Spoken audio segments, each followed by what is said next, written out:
What advice would you give to somebody who's going through a breakup? My advice for people that when they're going through breakups is literally leave the relationship as if the whole relationship was your own fault. It's entirely your fault. And the reason I encourage unwavering accountability is that's the only way you'll make changes.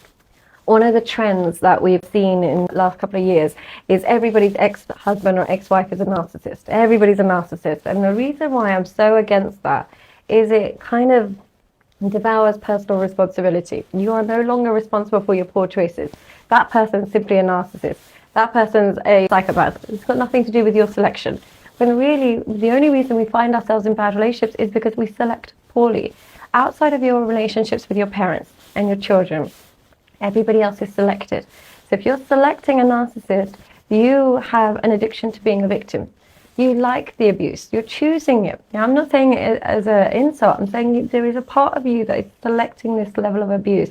Now, if you leave every relationship as if it's just their fault, you did nothing wrong, I was just a victim of narcissism, you're not going to learn the traits that caused you to attach to this toxic person. You're going to repeat the pattern. And this is one of the reasons why women that get divorced from an abusive partner, for example, they don't allow him to have access to the children are more at danger.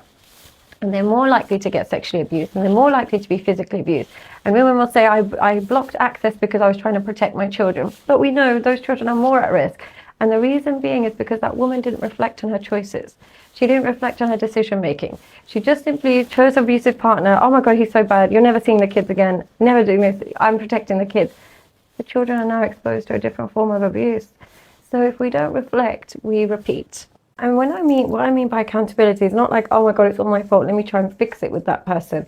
It's all my fault because I ignored every red flag. One thing I always say is men and women do not lie. They show you the truth. Verbally, they might lie. Your behaviors, your mannerisms, your aura, your energy, your habits, they don't lie at all. So every time I have a man or a woman that come to me and they say I was, with a narcissist and they were this and they were that, blah, blah, blah. And I said, what happened on the first date? What happened in the first week? And they'll say, no, they were great. They were fantastic. And I said, no, think carefully. What actually happened? Well, the first time I met him, he was in a relationship. He was married at the time. I was like, there you go. They showed you they were able to live two lives. Or the man will say, the first time I met her, she was in a strip club. She was a stripper. But I was like, there you go. Did she lie to you or did she show you who she was? She showed you. Men and women, we all do this. We all show every red flag that we're going to bring to the table, and we pick the person who is either naive enough to believe us or compatible with our red flags. Yeah, it could be either or, and we pick that person. So we don't need to lie. We show them and they accept the truth. They just don't accept it, literally. Sometimes I think, and it's not just social media, it's also magazines and television that exposed us to so many people, so many attractive people. Yeah.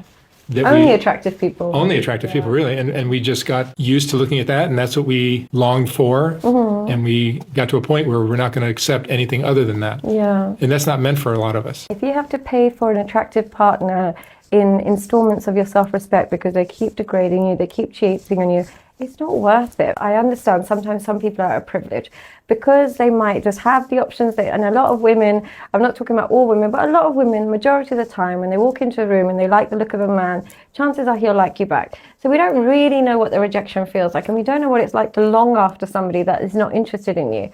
But one thing I can guarantee you, it's not going to feel good. No matter how beautiful she is, the treatment you receive is what you should focus on. As much as she might make you look good in public, if she treats you badly in private, it's never worth it.